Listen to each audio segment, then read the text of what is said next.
And now we are live. And look, someone is already watching. It's probably me. Oh, you know what? It's us. Up there. That's probably what it was. It's up there, yeah. I thought you were ready. I am ready. I'm waiting for the thing to play. It is. That ain't live. No, it's look. We're looking at it right here. Oh, ain't supposed to play live on Yeah, but you are. But you were supposed to start the show. More importantly. Give me a minute. I want to see if this is gonna play the way it's supposed to. What? No, come out. God damn it. Why don't you intro the show and then I'll fix that? Because you don't know what you're doing with the remote. I do. Go ahead. All right. Get the show going. Hello, ladies and gentlemen. It's another episode of the Maserati Show. I am here with my special guest, BLK Pepper Potts. She'll throw her name up at the bottom. And we have another special guest with us today. Hi, guys. My name is Chris Thomas. I'm a local filmmaker here in Northeast Ohio, and I'm a close friend of BLK Pepper Potts. Hey. Thanks for having me on your show. I appreciate it. So I want to definitely just jump right into. We met the 48 last year that we had with John T. Sweeney, which was. I want to say it was amazing, but unfortunately he passed. Has it been 2 months now? He passed in February. Yeah. So it's been 2 months. Yeah, so it's been 2 months. But yeah, we met on that set, and I'm like, oh my God, this guy is awesome. So I kept up with you. I kept up with other people though, who I've seen since then. I've seen Holly since then. I call her E because I never can say her name correctly. Oh, the girl who was the PA, and she's getting into directing now. Yeah, I don't know how to pronounce. She has a movie. She's directing now. I don't know how to pronounce her name either, but yeah, she was like right. I just call her E, and I told her, I'm like, I'll just call you E. Yeah. If anyone doesn't know, the 48 is a film project in Cleveland. You have 48 hours to write, produce, film, and submit within that time. So yes, that is how we met. That was madness too. I know. I had to direct. I edited that too, so I co-directed. I did know that. I did know that. Yeah. I got very little sleep that 48 hours because I co-directed the short film, and I had to go home and edit it. So I had to edit together a rough cut for the sound guy, send it to him. I got a few hours of sleep. Then I had to get up, go to the sound guy's house, and see did you? Because I had to transfer to him on a hard drive or thumb drive. And I hadn't even read the script until a few hours before we started. Because they had to write it though. They wrote it the night. They wrote it the night before, but I didn't get a copy until I don't remember, but it was the hour before, whatever. And Sweeney, he didn't even read it at all. You didn't know this, but he never read the script. Did I look surprised? No, it was just that set was big too. There were so many people. It was dope to see the process of that. It was, yeah. For me, because I'm so new to, I know. all of it. I'm like, yeah. And I had never directed a 48 before. Okay. So it was I'd been a PA. I did the year before that or 2 years before that, whatever it was. I was a PA or an assistant or a sound person on his 48 from I want to say 2019 Crooked. It was called Crooked River Feast, and I think that was the first 48 I did. So is that how you two met? Because I could tell you knew each other. No. Okay. We met Sweeney. I met him. We were staffers together at the Cleveland International Film Festival back in 2019 and maybe 2018. So yeah, we worked at this. They don't have it anymore. At least I don't think they have it anymore because the festival literally just concluded. It just happened. The festival just ended because it started at the beginning of this month, and then I think it just concluded.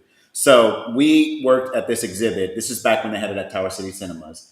And this turned out to be the last year they had it at Tower City Cinemas. It was 2019. We worked at this exhibit called Perspectives. And that was the virtual reality and augmented reality exhibit at the festival. And what year was this? This was 2019. So we worked at Tower City Cinemas, because the movie theater is shut down now too.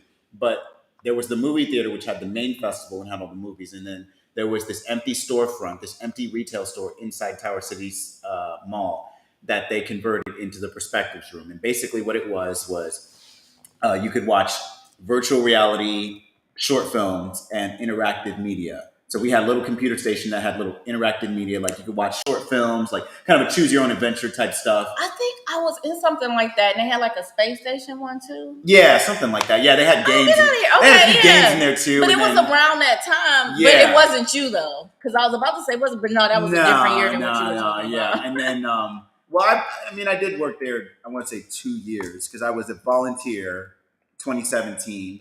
And then 2018 and 2019, I worked there in Perspective as a staffer, full time. But yeah, and then they had like those little stations where you can rent a headset, and then we give you a headset. You go to a little chair, and then you put on the headset, and we show you how to use the headset, and you can like watch a short film or whatever. But it was free, yeah. So it was free and open to the public. So we had festival goers come in, and we had regular people off the streets, like people roaming Tower City. Coming in because anybody could come in, anybody could watch and participate. And Sweeney, not being technologically savvy, Sweeney was kind of older, whereas we were kind of younger. So we were the ones who actually worked at the stations, the VR6. So we rented out or we handed out the headsets to people and all that stuff. Sweeney worked the front door. So he was the one who kind of wrangled people in literally the entire time, the entire duration of the festival. Because we were assigned different jobs. So like say, okay, Chris, you work the VR station today. Now you go over here tomorrow and you work the interactive station for this thing. But Sweeney, not being technologically savvy, he worked the front door and then he directed people in. He attracted people in his own kind of salesmanship way.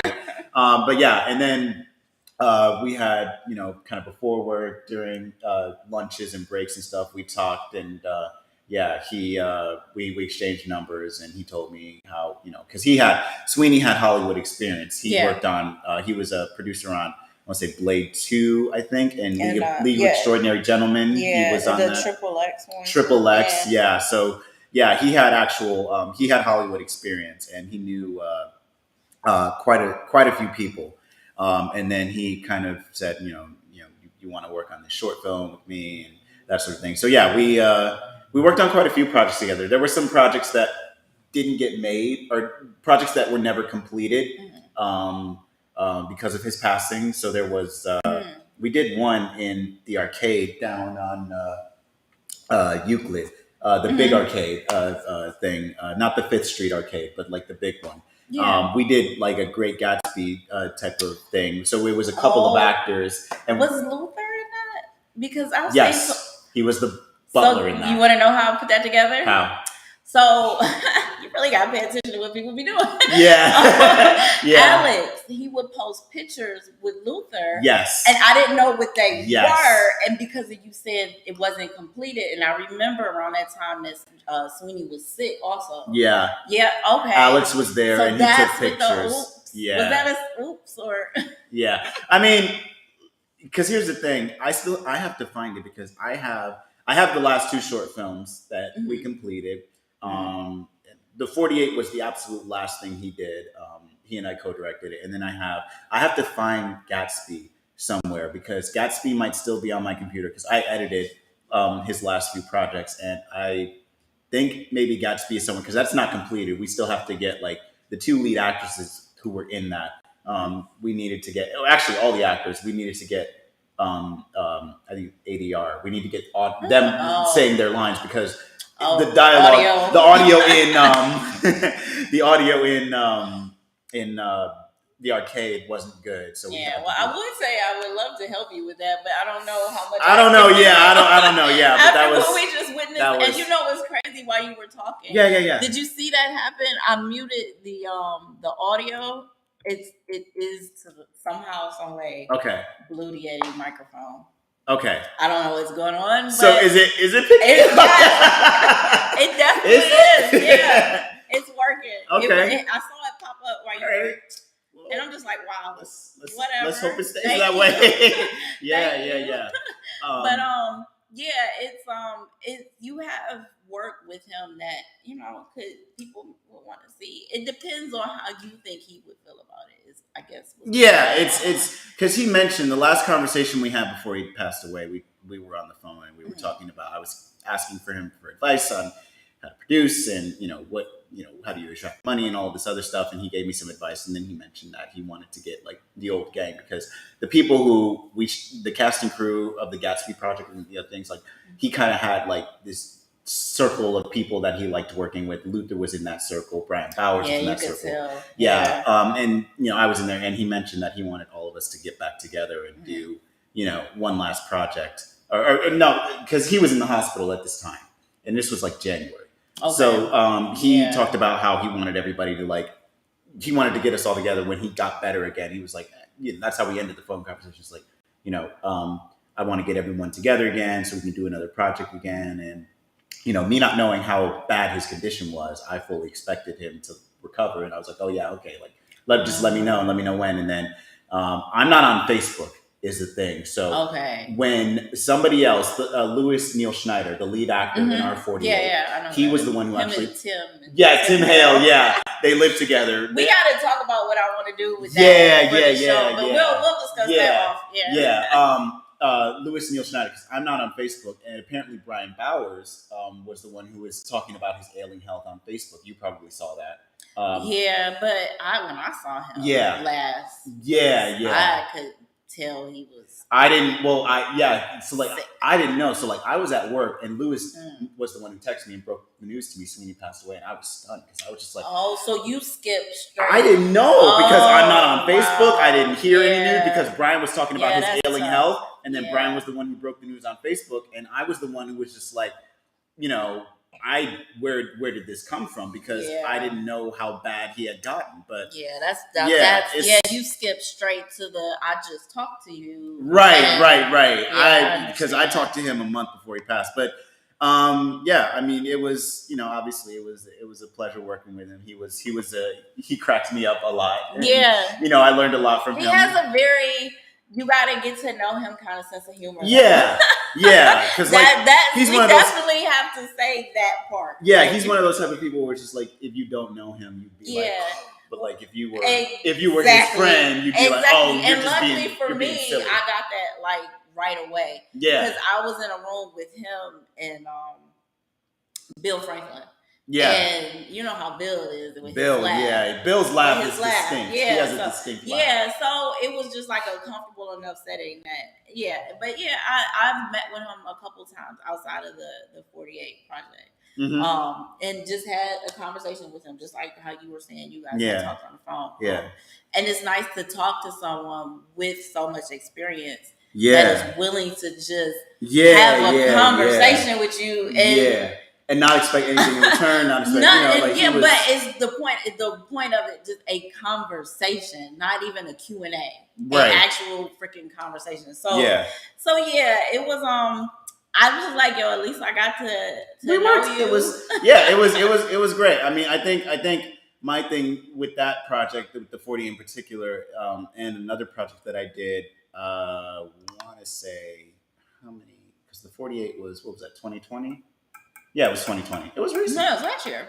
Yeah, it was. Oh, it was 2021. Yeah. Oh, that's right. It was 2020. Got the brain off of you. That's because we never would have been able. They probably canceled 48 in 2020. They probably did. Yeah. But something I learned with that project and a project I did a few months before that's just like, I think, and this isn't a slight to Sweeney. It's something that I've noticed with really a lot of filmmakers out here in the Northeast Ohio area.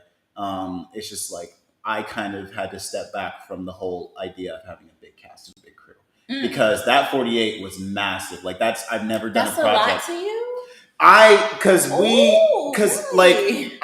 I'm in this space now where it's like so. So wait, there was to me, if I remember, maybe 20 people. Yeah, it was pretty big. Cast and crew. It was pretty big. That's not big to me. Well, within the space that we're in right now, where it's just like, because we're in the same boat. We're here, but we're trying to get here. Right. And I think that I'm moving more towards, and some of my friends as well, who I also make films with, we're trying to move toward a space that is more efficient in terms of people on set. So I think that my problem with big cast and big crew is just it's there's this issue of people's time. I think people value their time and what they do with their time and how they spend their time, whether it's work, volunteering, blah, blah, blah. Like, I feel like that's important to them. So like, I did a short film a few months before the 48. It was a psychological thriller short called Exit Interview. And the cast and crew for that short, and I recently told this to one of my friends who helped me make that short film. It was just too big. People were chilling. People were doing. It was only 2 actors in the short, and there was a relatively large crew. So like, there was me, the director, the 2 actors. There was a camera person, and there were 2 cameras, but I operated one camera. He operated another, and then there was a sound person, and then there were all these other people in the crew members who did not need to be there, because all they did was sit around, because we shot this at somebody's house. And it was a waste of their time, and it was just too gratuitous. Like, what are these people doing here? I had a script supervisor, which I didn't need for this project. I had a PA, which, admittedly that could be helpful because she did run and get breakfast and snacks and things and lunch and things like that.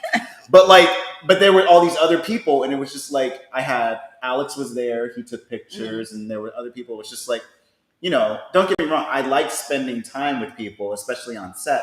But like, I don't think that there's a need, at least at this point in my career, or at this stage in my career where I'm at right now. I don't think I need to have like, I have to have as many people as possible come in. Because when we did our episode of my web series that you were in, it was just me and you in the car, and then we had my friend Joe run sound, and then me and Joe switched camera and sound. Yeah, so it's just like, I'm kind of at a space now where I'm minimizing in terms of like, don't get me wrong, my ambition is to become, a lot bigger. Right. But I'm at a space now where it's just like, you gotta make it however you can make it. Like, you know what I'm saying? Because filmmakers are too precious with their ideas and their projects, and I feel like that's part of the reason why they feel like they need a big cast and crew. Whereas I'm at the point where it's just like, I'm gonna learn as I go, and I'm gonna shoot on the fly, because I want to do more guerrilla style stuff, because I feel like that's trial and error is so important, at least to me in filmmaking, because I didn't go to school for this. Yeah. So I learned. I didn't go to school for anything anybody has seen me do. Right. Exactly. And I'm doing anything, setting up this. Exactly. And I think in some way, like, I feel like film school would have, I wouldn't say it would have ruined me, but it would have turned me, because I did briefly attend film school for like 1 year. My second year of college, I went to a proper film school, and I felt like film school would have turned me into, I wouldn't have developed the sort of avant-garde experimental style of filmmaking that I'm doing right now if I had gone to film school. Like, I wouldn't have learned to do things on my own and say, like, let's just do it however we can, or let's just make it however we want to make it. Let's make up our own rules. Because the way I shot your episode, there's a few funky shots in there. They're like, oh, this is going to look crazy. It's going to look so. But I'm in a space now where I like the experimental stuff, because I grew up, on Hollywood, and I do like Hollywood. I don't particularly like art films per se, but I am kind of veering away from my deep love and obsession with Hollywood filmmaking, because I'm starting to notice things now, particularly that you didn't really notice as a kid. Exactly. The things that made you fall in love with the things that you fell in love with, now you're looking at it like, you're getting older, especially with contemporary cinema, like Hollywood cinema, where it's at today, where it's just like, personally, it's not where I feel like it could be. I'm watching a lot of older movies now, like a lot of older movies. I mean, I never stopped watching older stuff. I'm Yeah. more of an older, like I was recently watching Bewitched. Yeah. And I Love Lucy. Now the older films, I used to really watch a lot of like the Turner movie classic. Turner classic movies? Yeah. I used to, but like even the Three Stooges used to come on there. But I like old school stuff. But I also still like the stuff that's the Marvel thing they got going. Yeah. I'm in love. Well, obviously. He's crazy. He's crazy about it. I know. I'm trying to. You like Marvel too? Yep, it's all right. What's your favorite Marvel movie? Because we've been over here just yapping because we just yap. I'm like, wait. I know what mine is. I have one. I'm more into the series that they have now. The TV shows? The TV shows that they got you hooked on their freaking streaming service. Luke Cage is crazy. Luke Cage is crazy. For me, while you're thinking about it. What's your favorite? Probably the new Spider-Man movie. WandaVision. The new Spider. Oh, yeah. That's a good one. Yeah. I haven't seen that yet, but I'm trying to. I'm trying to see that at some point. No, I can't see certain things like the Marvel stuff. I need to see right away because I don't want anybody to spoil it. I saw the. I still want it because I saw the first Spider-Man movie when it opened back in 2002.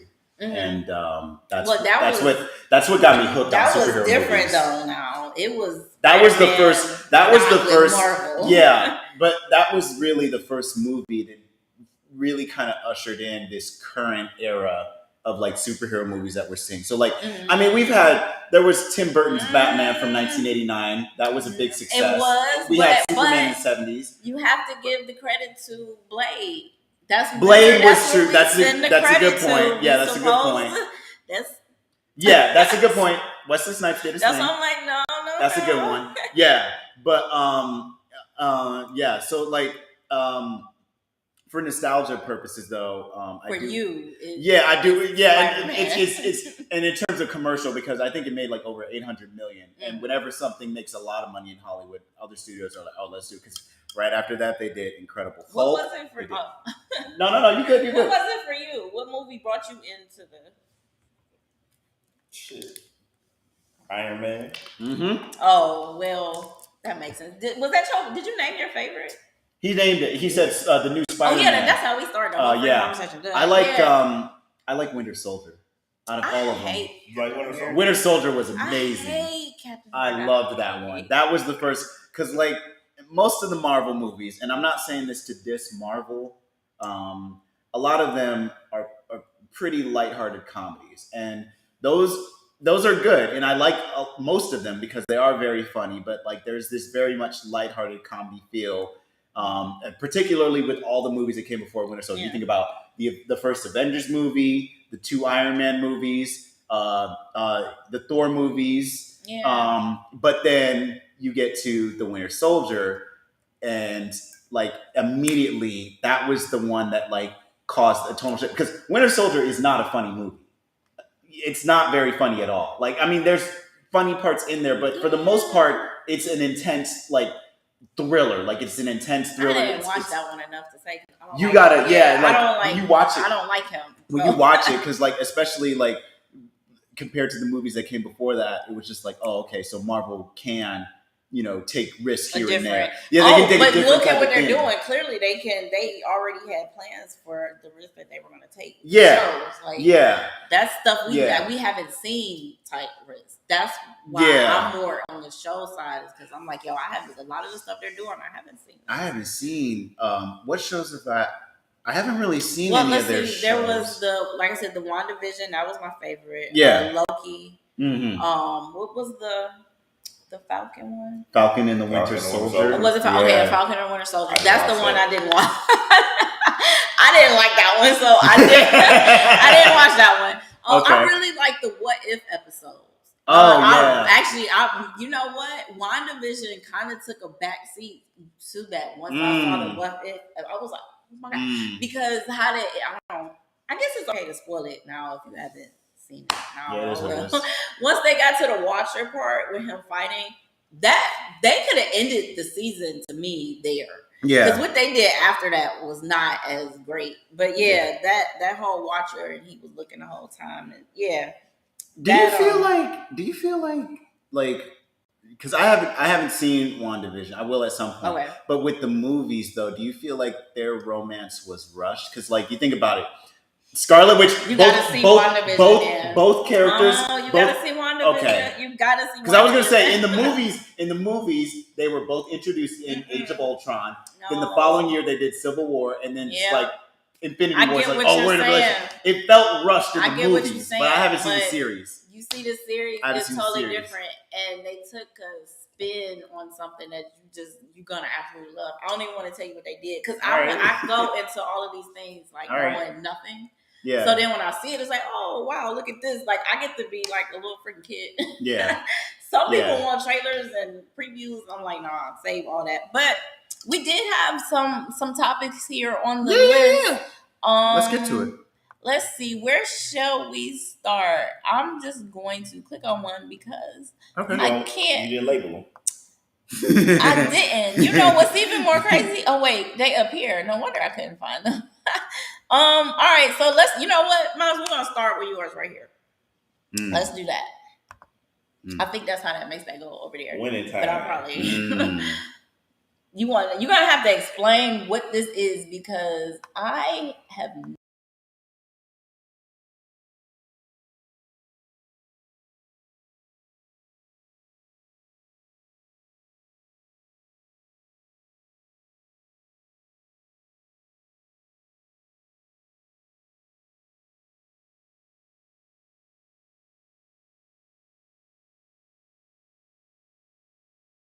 Was in the finals in college. Magic Johnson won. But Larry Bird was still a bigger draw because he was white. And people just kept telling him that. He was like, yeah, but the thing is, you better than him, but Larry Bird is white. And they just kept telling him that because, you know, they offered Larry Bird more money. They was just a bigger fan of Larry Bird just because he was white. And keep in mind, Larry Bird was a loser. He lost in the college championship. And they were still just all over Larry Bird. So, I mean, like, and like the people, like, they got Mike Epps playing Richard Pryor. Like, they got Richard. They got Richard Pryor in there? Or not Richard Pryor, but like.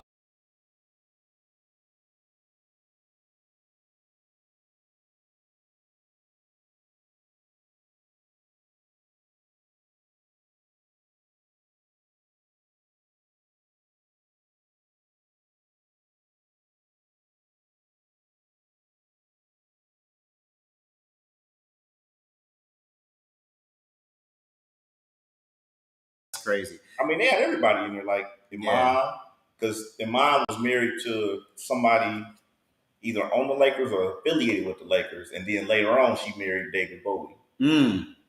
So she's in there now as still being around the Lakers. I like how they shot that. I've seen clips of that series on YouTube. I love how they shot it like it's like a 70s movie. Yeah. You know what I mean? Like it's just shot like a 70s type of exploitation type of movie. Like that caught me off guard because a lot of TV shows nowadays, you know, frankly, it feels like they're kind of shot the same, but I love how they took a different look at it. It's like, oh, this is the 70s, so we're going to make it like a 70s movie, and we're going to make the cinematography look like it, and we're going to put this grainy stuff on it to make it look like, I don't know if they shot on film or added something grainy stuff on film to make it look like they shot on film, but I want to check that out at some point because I'm not a Lakers fan, but I am a fan of like the fact that visually the show looks like it's different, and I do like, you know, how sports teams kind of came to be how they are because, you know, that was, you know, not being the biggest NBA fan, but that was kind of like the one that transformed the Lakers into, you know, what they are today.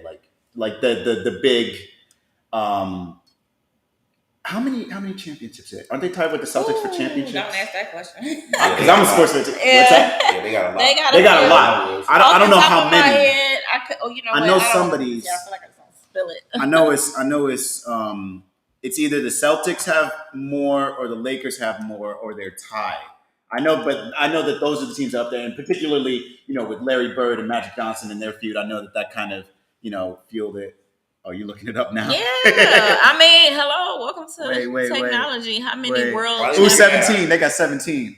Yeah, they have 17, in history, and they're tied with the Boston. I knew they were tied. I knew they were either tied. Look, that was like right there. See? Yeah, I knew they were tied or close to each other. Yeah, but yeah, I mean HBO. You know they've. You know what though? They just added with the LeBron being there. Oh, I'm sorry, with LeBron being there. If they had 17, that means they must have just tied with Boston. Yeah, I think of it. Because remember, they just won. Yeah, like 20, so I wonder how far the LeBron? gap. I guess the last gap probably would have been back when Kobe. So the gap probably wasn't that long ago. 2009. They won in 2009, I think. Yeah, Kobe. so their little gap wasn't that long, and then so then they tied thanks to LeBron. Yeah. Shit, but you gotta have. I ain't even know. But that's I don't watch sports to have yeah, but to shoot a show like that, like you gotta have like crazy because period pieces are like mad expensive. Like that's doing something in the 70s, and you got to make it look authentic. So like I don't know how much of like I don't know if they rebuilt Because what was the Lakers? On What was the name of their stadium? Yeah, what was the name of their stadium they played in Staples back then? now, but I don't. Yeah, it's Staples now, but like, what was the name of that stadium they played in? Let's find out. Because you gotta have. Anybody want to take a guess while I go pull this up? I'm gonna say it was still the Staples. I'm thinking it was too. Old Stadium. The Forum. Oh, the Forum, that's right. Oh, wow. That was up just until 99. Oh, I feel a little stupid for that. I mean, admittedly, I thought they built Staples Center earlier than 99 too. I definitely would have thought it was earlier. But you know what? That makes sense. But yeah. Because when that around the time when Kobe got, what year did Kobe get there? Because they'll revamp shit when they get a player like that. 90, yeah, but he's late 90s. When they go to like make him that player. So then they renamed and rebranded everything. Because they did the same thing with LeBron. They changed the colors. Click on his for the Cavs. Or you can click draft. Yeah. Yeah, they did the same thing with LeBron for the Cavs. They changed the colors to the wine and gold that 96. We have 96. So go ahead and make him the star around that time, and then in 99, but Staples Center. Yeah, but like I give props to like me because I'm not the biggest fan of HBO. Like I give them. Why not? Wait, why aren't you the biggest fan of HBO? So HBO programming. So like obviously they're the show that made them what they are today and kind of really kickstarted and ignited their brand and catapulted them into being the big bad wolf is The Sopranos, which is what most people say is really one of the best shows ever. Blah blah blah. I don't like it. I binge watched all 6 seasons. Me too. And I was like, what is this? What was the hype all about? That's the thing. It's just like I feel did like. You like The Sopranos, or have you seen it? All right, I thought he was gonna say real sex, but you know what? Real sex. I've seen that too. I would say going back to that era of the Oz era and the things they used to have on there was when HBO was the shit. Yeah, and they had The Wire on there eventually too. The Wire, yeah, that's for me, right. It was around that time. Yeah, Wire was The Wire. Wire was 2002 to 2008. Yeah, but like you, I binge watched The Sopranos, and someone was like, "Oh, you're just desensitized because this was like maybe 3 years ago." There's and the I'm thing. like, no, I saw Oz before I saw The Sopranos. Yeah, I'm not desensitized. That's the thing. It's just like I think people kind of say that, Chris, just like playing devil's advocate because I wholly agree with you, but I feel like people when they say that, what they're really saying is just like the show broke so much ground or it influenced so many shows that it's just like. Now it's become when somebody watches it, I'm just playing devil's advocate. Have y'all not seen The Godfather? Yeah. Like people are like, oh, well, that's because it influenced so many shows that like nowadays, when you look back, it doesn't look as crazy because people who argue in favor of The Sopranos are gonna be like, you had to have watched it back then to realize how groundbreaking and revolutionary it was. No. Whereas I'm like, when it's really that, it's timeless. Like Citizen Kane exactly. To me, it's not one of my favorite films ever, but like Citizen Kane, I can still appreciate to this day because I'm still like, oh wow, this film is still crazy. You know what I'm saying? Like some people don't have that type of. There's plenty of things. Like I just mentioned The Godfather. Right, Godfather is still a crazy movie. Right, it don't matter what. It doesn't matter if it's that shit gonna be dope. Right, it's gonna always. If it's really that. It will stay that. It's not going to like get devalued because everyone's copying off of it. For people to say, well, The Sopranos contribute to these shows being this and being that. Well, The Godfather came first. I would say The Godfather continued to Sopranos. So like, I think more than anything. Yeah, else. I think that's the thing. It's just like when like movies and shows like build off of other things that have already existed. It's just like it's hard to find a void now though, Chris. Like it's like so much creativity has taken place. Cause I was sitting here thinking like, yo, what hasn't happened yet? The market what hasn't someone created yet? It's coming. The market is very saturated right now. Yeah. But here's the problem, and this is what I kind of like about Motherland, which is my project that you were in an episode on. It's just like TV is in a space now, and this is something that I've noticed where it's kind of become, for lack of a better term, it's become gentrified. Where I think a lot of the lower budget stuff, because everyone says TV and movies are like this now. Where back in the day, TV was down here and movies were up here. But my problem with that is movies have a different, they're in a different space. So like a lot of TV, most TV nowadays, especially, you know, with the big streams and all that, it's very expensive to produce. It's very expensive to make, and they're trying to push for high quality, blah, blah, blah. Whereas movies, so if you look at the history of cinema and you look at movements like the French New Wave and Italian neorealism, a lot of those guys who influenced cinema as a whole, they did low budget stuff. They did experimental stuff. I haven't seen that type of stuff happen in television, or the landscape of television now, where it's just like somebody does something crazy, low budget, and it's completely cheap. You know what I'm saying? Like television nowadays is just, it's so pricey, and it's just like, where's the lower stuff? Because the technology is there. Yeah. So if you look, you can go back to like a Martin Scorsese film. Go back to like Taxi. Yeah. Like how much so for them though, it was different. They had different ways of filming, and you couldn't do that much in editing. So it had to be this, and then whatever you did with the actor. But it was pretty much what you shot. Yeah. That was it. And you shot it in a way knowing probably what the music was going to be. So your frames per second was set up. So a lot of, when it comes to the technical side of that, I think a lot more of that gets skipped in the process of filming, because people now is like, well, I'll just go in and make it look what I wanted to make it look like. I think on this thing right here, yeah, we can just do that.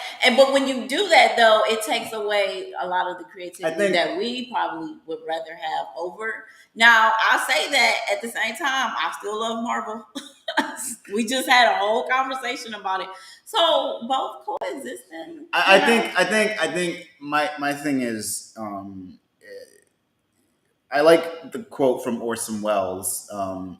He had a quote one time where he said, the enemy of art is the absence of limitations. So when you're in a space where you can do literally anything and film anything, I think that actually harms you more than having to do, like where I'm at right now, where it's just like, I can't. You already said you want less. Right, I want less. You want and less, like I said, the big cast, the big crew and all that, like I feel like in a space where I'm at right now, I'm learning to kind of like doing things on having to like scramble around and say like, oh, I can't afford to do this, so I'm going to do it that way, or like having to work around my limitations. Where it's just like, if you have no limitations and no restrictions, and you have all the money in the world, and you can film whatever TV show or even movie you want, it's just like, I feel like that harms you, because then it harms the quality. Where it's just like, we were talking about this before we got on the show, where it's just like a lot of indie directors fall into this trap, where it's just like,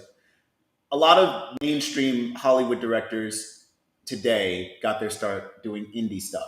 And I feel like a lot of the indie stuff they did was far more creative and better, because it was just like, they didn't have what they have now. Like they had to work around the same rules. They had to work around their limitations. But, but then they got hired by the big studios to direct their tempo movies, and then their personal vision suffered. But see, that's the thing though.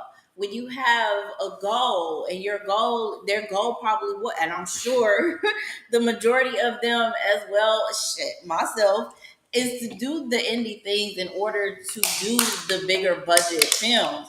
Now, you may get there and be like, oh, fuck. Why did I want this? And then some get there and it's exactly what the fuck they want. And then they'll still have some side projects they do. I've seen things even get nominated at the Oscars where actors even are in. And I'm like, wow, this is such a small project. I'm surprised you were even willing to do this. I just don't want them to, nothing wrong with that, because obviously I want that too. Yeah. But like I want to do that without compromising who I am as an artist. I still want to have the ability to like say just certain be things. Very picky of what you sign up for, especially if it's not of your own. Right. That's all you can do. Did you have any other? Yes, we did. We had like plenty more. Oh, I'm sorry. We got like way off. Let's jump into this one here. Encanto. Yeah. I hate it much. I'm not going to watch. I ran away from it because it's an animated musical cartoon thing, and I'm sick of them. Listen, I've been It's a got the parent. number one song in the country. I've been a parent. We don't talk about Bruno. I've been a parent a lot longer than you have. See, this movie right here, I've seen it. I've seen it, and I've seen it as a child. I've seen it with my children, and I'm done seeing them. And congratulations. But you know what? The children in my house, even one watched, and he hurried up and turned the TV off when I came in the room. He's only 8. He'll be 9 next month. And you shamed him. I didn't. Not watching it. See, here's the thing. He's a baby that can't even enjoy a cartoon movie. I didn't shame him. Mom. He just knows when you watch. You gotta hurry up and change it. Put on Scarface. Here comes Mom. Put on Sopranos. Yeah. Hey, he knew.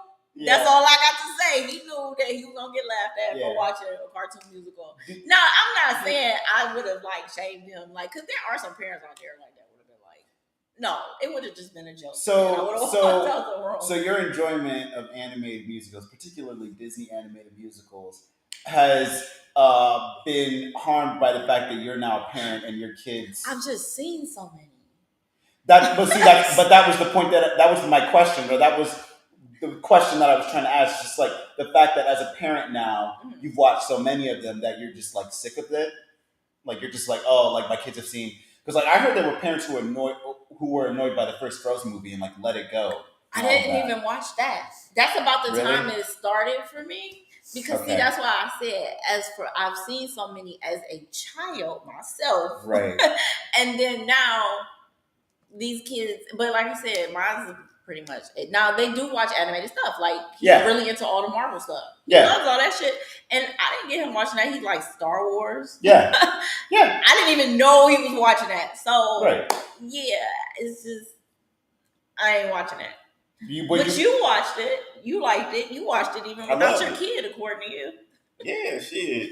about Bruno? No. About Bruno. You have been dying to do that.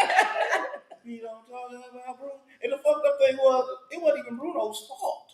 But don't give it away. Well, I guess you can. It's the number one damn movie. Trust me.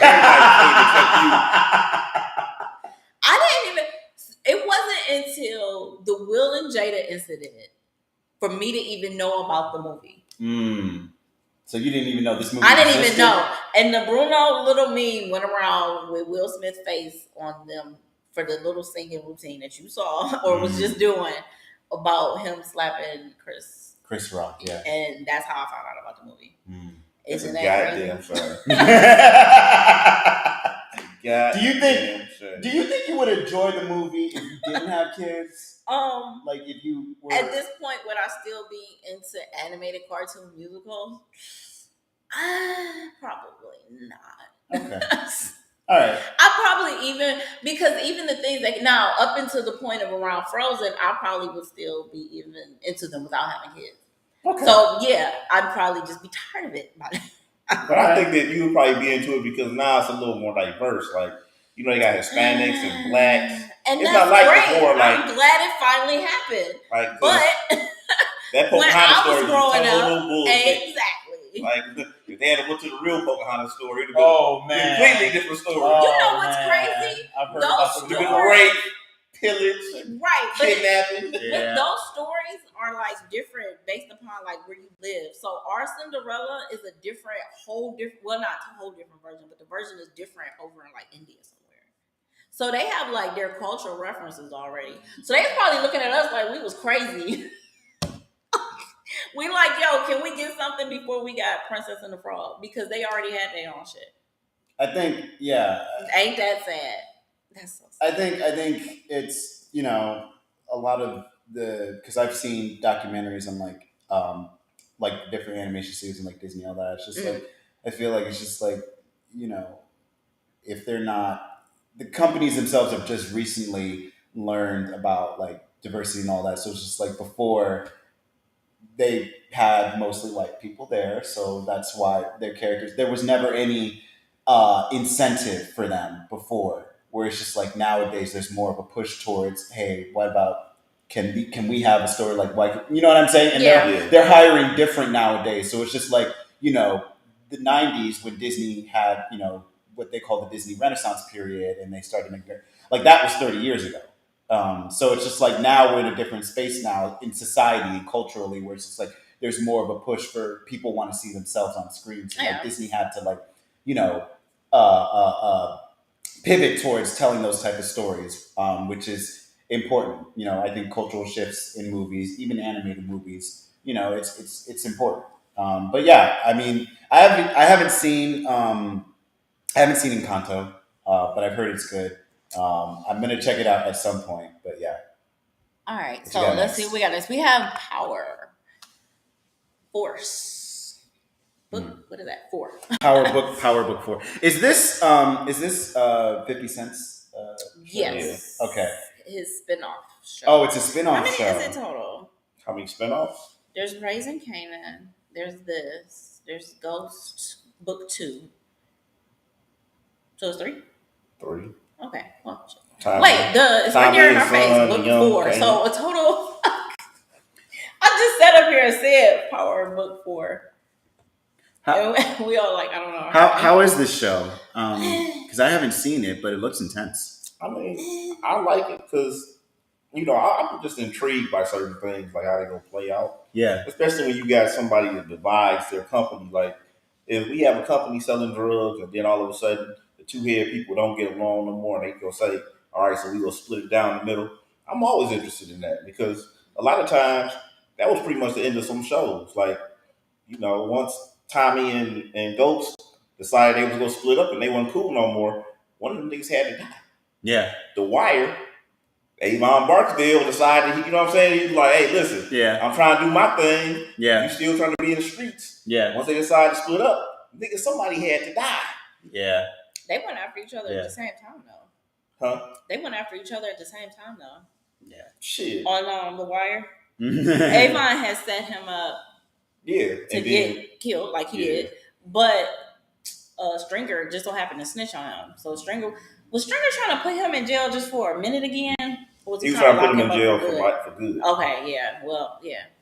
Ironically, they both was like, But you know what, though? Stringer did that on his own. Avon only did that because he didn't really have a choice. Remember, the one dude from New York came to him and was like, yo, you gonna have to turn this dude over or we ain't help you. I watched it a lot. He was like, yo, you gonna have to turn your best friend for life over or we taking all that shit back that you was getting from New York and then your whole business is just gonna go. Yeah, he was like, well, look, Stringer Bell is that he snitched on him, but you know, it wasn't like he was trying to have him just killed. I mean, you know, shit happens. But yeah, I always tell people like Power and The Wire is pretty much like the same shit. Really? One person was trying to go legit because Stringer Bell was trying to go legit. He was trying to do real estate and get into politics and shit, just like Ghost. Yeah. The other one is Tommy and Avon. They wanted to stay in the streets. They still wanted to keep all them soldiers. They still wanted to run drugs for the rest of that time. One of them niggas had to die. But that's like it's always a smart nigga that died. But you know what? That's like the only similarity, though. The major thing about The Wire before, they was trying to like acquire still, though. They were trying to get more real estate. That's that's the only similarity. That's the biggest similarity is two people. That's the two main characters. That wasn't the same even fucking like characters. The main focus of The Wire. To your point, though, I saw a British crime film recently, a crime drama film called Blue Story, and essentially what it was these two guys. They were like teenagers. They were in school together. They were friends. One of them had an older brother who was like the leader of one of the local gangs. This was in kind of a rough part. This was in London. It was a rough part of London. So the character who had the older brother, his older brother kind of influenced him in a negative way and eventually drew him into the gang, whereas the other character kind of veered towards the straight and narrow path. So they kind of, but the two guys, they were no longer friends because something happened. I don't want to spoil too much of the film. Even though I am spoiling quite a bit of it. I mean, it's London. Yeah, it's London. It's a crime. 2019. very, very intense film. So they go there, the two friends, something bad happens, and they go their separate ways, and they basically start beefing. One friend joins his brother, his older brother, in their gang. The other friend tries to go the straight and narrow path, but then something happens that makes him join the rival gang, and then they basically butt heads, and like shit doesn't turn out well. But that made me, with your point about the two friends, going their separate ways, one that really kind of stuck with me, because it's just like that kind of is, at least with that movie, that very much kind of it kind of confirms your theory. It's almost like a cliche kind of in terms of intense like crime, or at least in some crime drama films, where it's just like you said, it's just like two characters, they're friends and all that, they go separate ways, and then somebody's got to die. Do you watch a lot of like London gangster? No, which is interesting, but like I'm interested in like different other countries and other cultures. I don't even know how I stumbled on Blue Story, but like what it's is like it on? it's I don't know what it's on. You got to look it up, but yeah, it's on one of them. It could be. It's probably on Netflix. What's the name of it? It's called Blue Story. Now, have you ever watched Top Boy? No, but I want to watch Top Boy. I've seen maybe like I've seen like a couple episodes. Yeah, that's it. Netflix. Yeah, it's on Netflix. I knew it was Netflix. You know why you watched it? Because you watch shit like that, so that popped up for you. But a lot of actors from Top Boy are in Blue Story. So if you've seen Top Boy, I want to see Top Boy though, because I'm interested in like different cultures, and like I love a good crime drama as well. But yeah, Blue Story is one of my favorite. It's like I think number 25 on my list of favorite movies ever.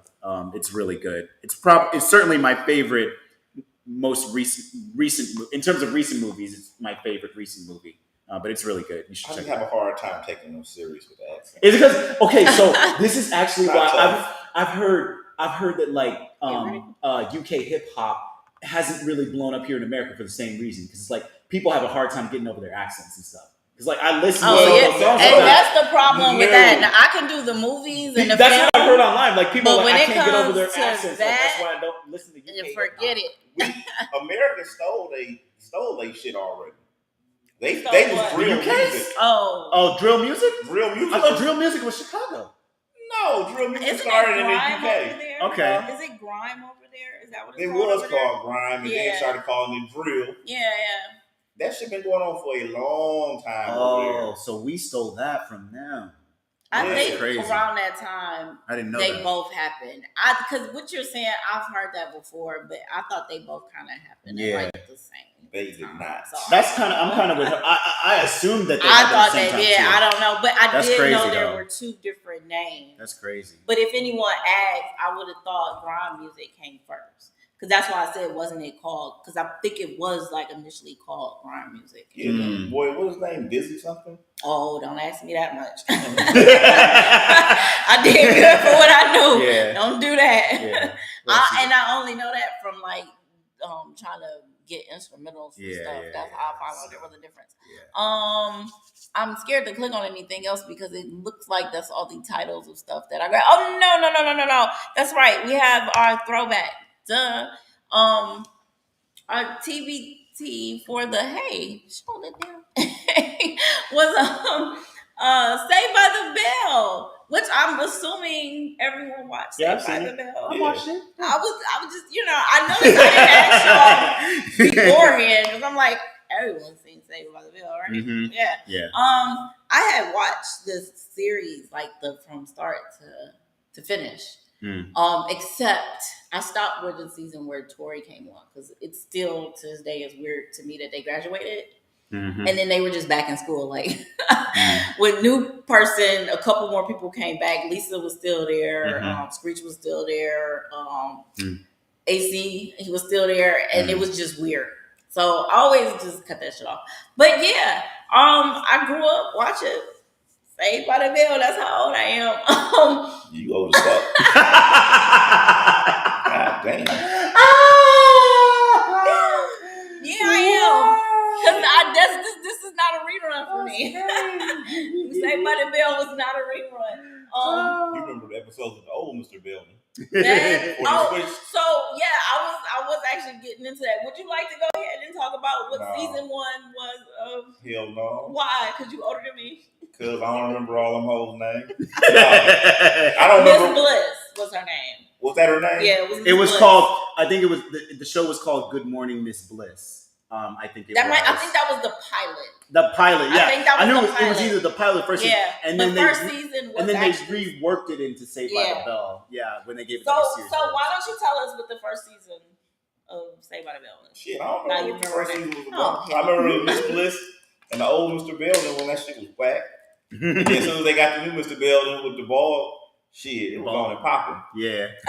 Yeah. Once they got Mr. Belden, they had Mr. Belden doing some shit all the time. Yeah. Zach had the first motherfucking cell phone, like before Nino Brown had the phone. Nigga. Zach Morris had the motherfucking cell phone. The big joint. That giant brick. Yeah, and as you get older, you always think to yourself, like, who was this nigga calling on that big ass phone? Like, who was this at home? Because nobody else have a cell phone. Yeah. It was businesses when he was, doing his little hustles in school and shit. Man, we watched him use the phone. Why are you asking? Who was he calling though? I'm telling you, when he had like the call into the radio station, they used the phone. Yeah. So he was calling in the landlines. I like how he wore. Zach wore like jackets and blazers with the sleeves rolled up. I'm like, why are you wearing it then? Good. He was good, but to me, Screech was the best dressed on the show. Followed second by Lisa Turtle because she was a rich bitch. I love the fact that Lisa Turtle was black, but both her parents were surgeons. Yeah. And like when they had like the one where they were in Hawaii and they had to work, she was the only one that did not have to have a job. Yeah. She was the only one that had her own little beach house. They had to go stay with her. So how the fuck is Screech number 1 on your list? For best dress? But you praising everything about Lisa? Because she was the only black. Well, don't her number 1 me. But she wasn't the best dressed on the show. It don't matter. Screech Go ahead, was the number best 1. dressed. I actually was gonna get there until you cut me off. So, I can finish. Go ahead. If you ever have watched the show, it takes 5 attempts for me to keep going. You want to watch it 8 times all the way through? I did. You might watch the Hawaii season too. You didn't watch Hawaii season? I was just talking about it. Garbage. Right. It was Hawaii. It had Leah Remini. What's her name? I can't never say her name. Leah something on it. She played the wife on King Queens, right? Yeah, she played the wife. She played the wife on King Queens. That was the beach season. The Hawaii one. Oh, when they went to visit Jessica's dad. I think they had like a whole. They had a whole season in Hawaii. Yeah, a whole season. Yeah, when they were at the hotel. Yeah. And then right from that was like they had just. That's around when Zach Morris started juicing. No, they just grew up. Nigga. I wonder how old they were by the time they got to that point. Screech said a lot of crazy shit, but Screech did not lie. Look at Zach Morris's neck as those seasons went. Your neck just don't get that big. As like his neck was getting bigger than his body was. I'm like, back when he been hitting the gym, he was better. He was looking bigger than what's his name, AC Slater. Yeah. I was looking like, damn, AC Slater falling up. I just thought he got older because they were like in middle school when all of this started. So by the time they were like season 6, they were 20 some years old. When you see a big neck nigga walking around, you understand he has some performance enhancing drugs in him. Yeah, but they didn't even hit puberty yet, is what I'm also trying to say. Like, we don't know what they were going to end up. Well, because like Jessica, she was tall as shit from like day 1. And then everybody just kind of caught up to her. Y'all seen the new show? No. And I will not be watching it. No, I haven't seen it either. I haven't seen it either. I am not watching it. The only show I want to support this came back as the Wonder Years because it's all black. Yeah. It's all black support it, but I ain't watched it yet. I just know I'm not going to get into it. It's like, I'm turn glad on it Let It Play so it exists. gets the views. Yeah. I'm glad it exists. But you know what? I might do that and end up actually really liking it. Who knows? Yeah, you never know. It's like shows like that and what is it? The Raising Dion show. Like, I'm glad those things exist. It's just, and I tried watching Raising Dion. It's about the boy when he has his little superpower. I've seen a trailer. Yeah, I watched some of season 1. Yeah, and it looks like it's great, and that's okay. Like, it's okay for things to be great, and I don't have to like it. Right. I'm surprised Michael B. Jordan was in that. And what? And Raising Dion? I didn't know that. You know he was in there? I said I didn't watch all of it. Oh. Thanks for that spoiler. Oh, my bad. Yeah, but Saved by the Bell, I didn't actually watch it when so I watched it when I was older. So I watched it in syndication. I think TBS played it. It was before school. I want to say it was like high school. Like TBS would play like 2 episodes at like 7 a.m. and 7:30 before I went to school. And this was like, I don't even remember because this was after the show had aired. Because I didn't watch it when it aired. Because that was in like what 2003. No, it was later. 2006. Anyways, 2008. You want me? Anyways, I'm gonna keep talking, but Saved by the Bell. There was like a stretch where I watched the episodes, but like I tuned out, like because I hate how they like. I hate how they like change. And this is with sitcoms, not just Saved by the Bell, but just in general. Just like like that '70s show when Topher Grace, who played Eric Foreman, when he left. And then they brought in this other weird dude that nobody liked, including me. Like Saved by the Bell, kind of the same. Because of how they introduced them. But see that. Yeah, I think a lot of it is because I went through that with Saved by the Bell when they switched around cast members. Just like when you start a show and when you build an audience, like the audience becomes emotionally connected to that audience so much so that when you make a big change, like, oh, we're going to bring in this girl now to Saved by the Bell, we're going to take out blah, blah, blah. Like, the audience is just like, what are you doing? This is not the show that I started watching such and such years ago. Yeah. So, I mean, I get that they have to do that for contractual things, like maybe somebody's contract is he just didn't want to do it no more. Yeah, like, I don't know. Well, it could have been. On that 70s show, he just didn't want to do it. Topher Grace was just like, screw you guys. I want to go and move because he wanted to be. He was in Spider-Man 3. Yeah, he was in Spider-Man 3. He wanted more time to do more stuff. And what really pulled away from that 70s show was his character was the one that connected the audience. He was the protagonist. And the show was really centered around him and his family. Because everybody's like, yo, what? Because how are you going to have Kitty in Red without Eric? It was just weird. But yeah, Saved by the Bell, it wasn't my favorite show growing up, but I did watch it with a stretch, and I do have nostalgic feelings. Yeah, it wasn't my favorite either, but I really it was a good show. It was a good show. Yeah, it was definitely a good show. And for what it was, and what's crazy is like that was the show that I saw that gave information about high school. Yeah. So, well, not it was exactly how high school, but now what you have is shows like freaking Euphoria. That show. Okay, here's the thing. Saved by the Bell, like, what I like about Saved by the Bell is that, at least in terms of, like, lighthearted Saturday morning cartoons, because I think it aired on Saturday mornings in its initial run. I think it originally aired on Saturday mornings. I'm pretty sure, like, from what I'm reading up.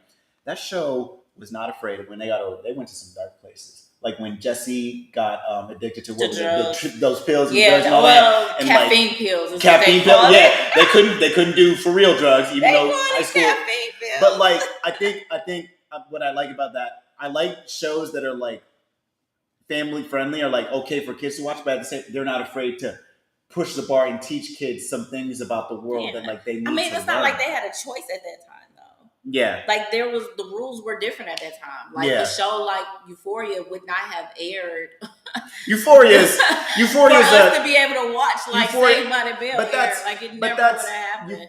It wouldn't even have been on because those kids are supposed to be like teenagers. Yeah, but like I feel like that's an apples to oranges comparison because Euphoria is for mature audiences, whereas Saved by the Bell is a kid-friendly show. But they're both in high school. That's what I was saying. Like Euphoria wouldn't even the show itself wouldn't exist because these kids are supposed to be in high school. Oh yeah, we're not. They wouldn't be like, yo, y'all can't. In the '90s, in the '90s, you couldn't do a high school show like now Euphoria. What you see as far as what people are getting is what's going on in high school now is Euphoria for us. We saw freaking, and then in the 70s or whatever, it was the movie Grease. So that was their connection to what was going on in high school. Or you had the other scary side of something like Carrie. Yeah. But all these things exist. Or good times. Good for high school? Yeah, they was in high school. It wasn't a high school setting though. That was a project building setting. You remember when little dude came? They was in the game. Tried to beat Michael's ass. Oh, when they, you're talking about, because one of the kids, I remember a scene, it was like the end of the episode, he was fighting these gang members. I forget the kid's name. Yeah. all this little dude in the gang and shit. You know what I'm thinking? Like, it's always got a weird fucking trade-off with TV because, you know, y'all talking about what they couldn't show about little kids or high school kids back in the night. And I'm thinking to myself, my mama watches Archie Bunker, and this nigga was a white dude saying the word nigga on TV. And I'm like, at what point but he was this wasn't cool? in high school.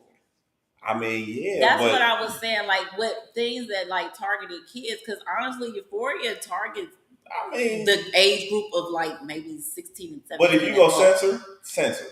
Yeah, but we censor now. Well, shit. So man, you can. So they didn't want to show the dark side of high school kids back then, but a grown man can say the word nigga and spick and all these other racial terms. And they was spewing them out. Yeah, like, I mean, you also had the Jeffersons existed not after, but around the same time. Yeah. So now we got a trade off. So now you can't say nigger, spick, or nothing else like that on TV. Yeah, you can. Show the. You think that they let a white man? You ain't watch it. A white dude say it? A white dude say it? Yeah. See, here's the thing. When it comes to stuff like that, it also depends on how you make that creation happen. If you're watching a show, one also what the ratings are, certain shit ain't gonna get canceled. We saw what happened with Dave Chappelle. Dave Chappelle didn't get. You just answered your own question. Don't nobody get canceled. I didn't have a question. Okay, you just came to your own conclusion of the statement. What about don't nobody get canceled? Yeah, you were saying can't nobody say it no more, and I was like, yeah, they can, because don't nobody get canceled. I don't think they had no Archie Bunker show. They will. I'm sorry, it just hasn't happened yet. As soon as Archie Bunker say something, somebody gonna be offended. They gonna cancel that shit quick. The ratings are gonna go up because everyone's gonna tune in to find out what the heck is this show about.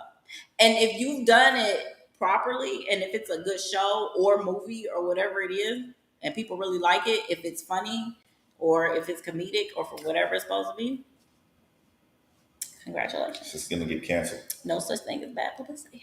They're gonna get canceled. I kind of agree with him on this. And because you know what they did cancel it every night. Matter of fact, that happened with Dave Chappelle. Listen, that's exactly what happened. Nobody cared about the Dave Chappelle show or series, and then his ratings went up. Why? Because people got offended.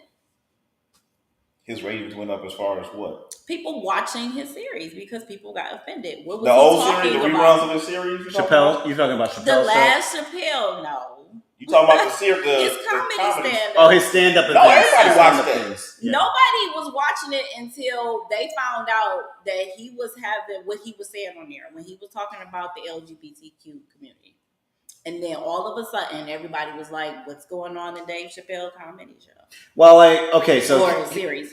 while I agree to some extent with the point you're making, which is that people do hate watch things sometimes. Like they go into things knowing that they're going to personally get offended. I also believe that there is this kind of thing where it's like Twitter in particular, social media, but Twitter in particular kind of dictates what a lot of these companies do right now, because they feel like if a lot of people are complaining, like their view is, you know, and this is completely independent of the Chappelle situation because Netflix stood by Dave Chappelle, but a lot of networks are kind of like, you know, they're trying to cater to young people and they're trying to cater to this new changing audience. So like they look on, everyone's on Twitter. Like Twitter has become the water cooler conversation. You know how people at work would go around the water cooler talking about, did you see that show last night? Blah, blah, blah. That's what Twitter is now. So they have this access to it where they can look to Twitter and say,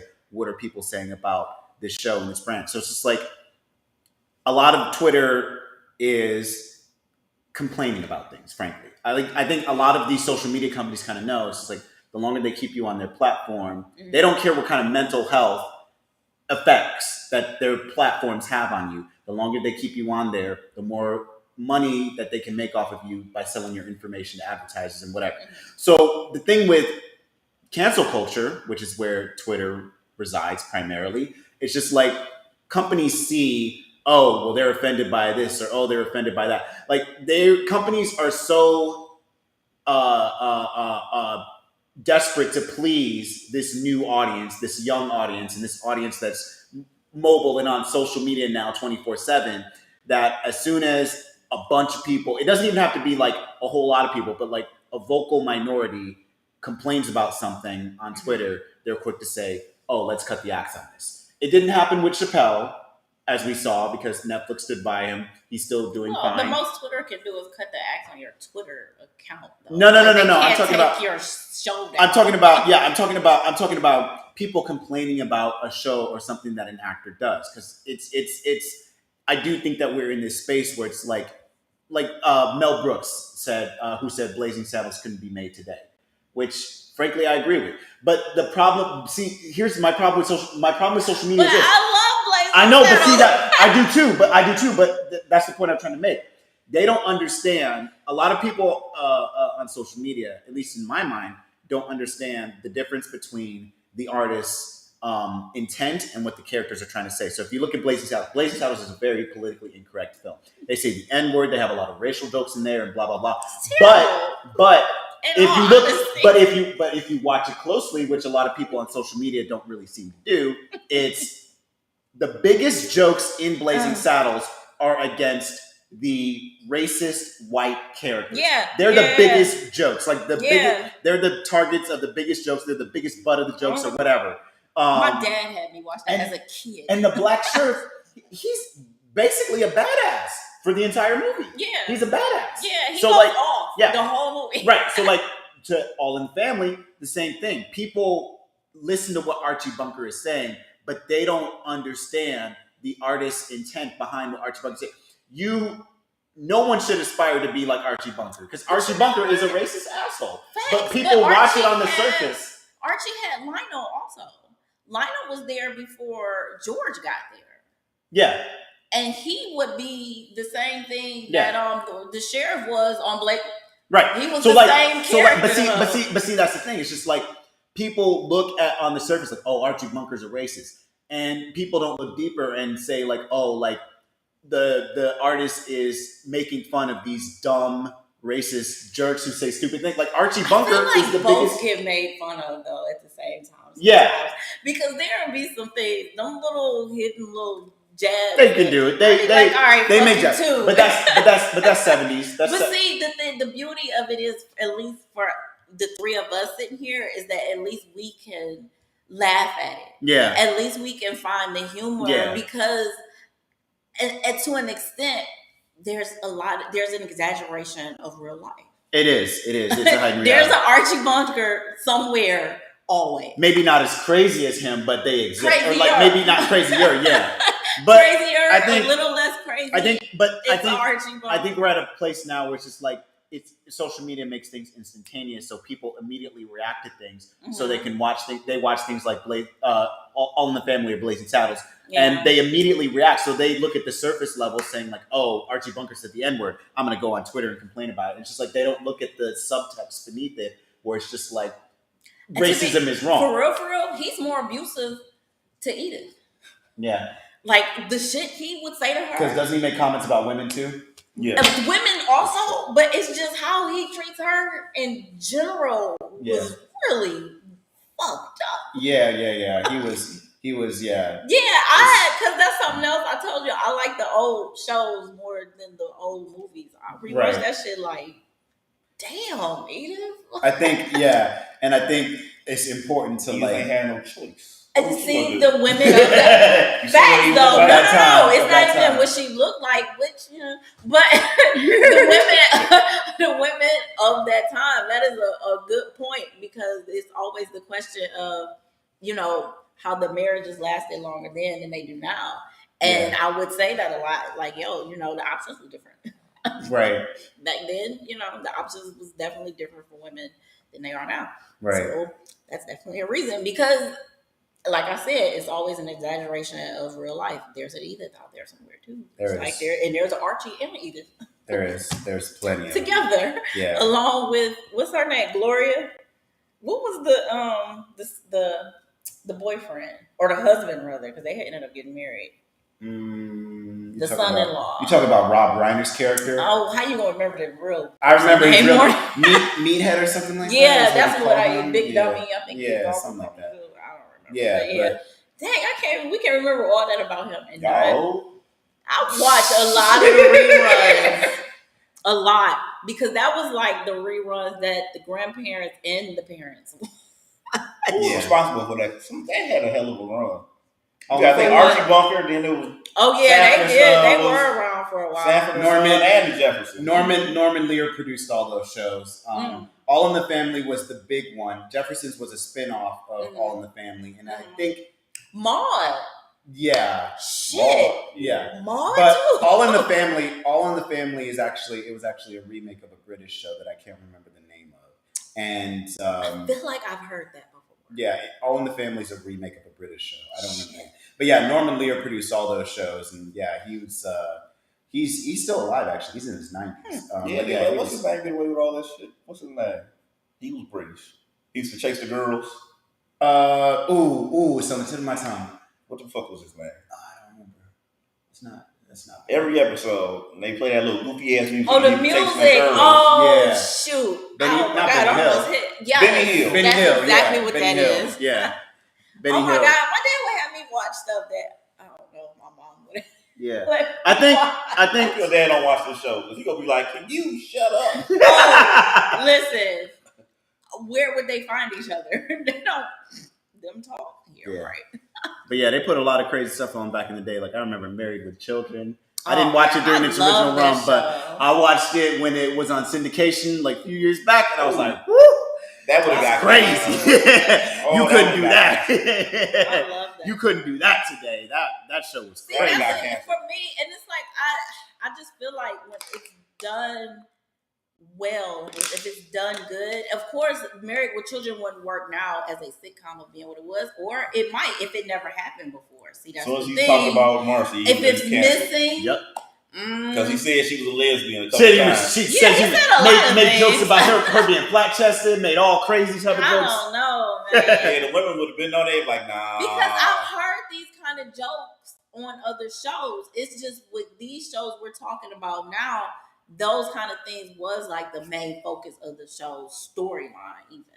Yeah. Because they had like the yes ma'am thing. So maybe that's why in my mind I'm like they would still exist because I've heard the jokes that I've heard from Married with Children and those things on other shows, but that wasn't like the main focus of the show to be that. But at the same time, a show like Shameless exists. I haven't seen Shameless. Y'all haven't seen Shameless. So y'all don't even understand that there is a show that has all of these things. I don't know. And it was on for a long time, and there was the white guy. Isn't Shameless saying ending? All these things? Hasn't Shameless ended, or isn't it ending? It might be, but it's been on for like 7 years though. It was actually a really good show. What happened? The main character left the show. I don't know, man. So then the show changed, but they had all that shit on there. I don't know. I might have y'all never even watched it. I might have to check this out. I don't know. While I'm sitting here saying so it's married. Happen. So it's Married with Children, crazy, like politically incorrect. Yes, but it's always the thing of reality focus.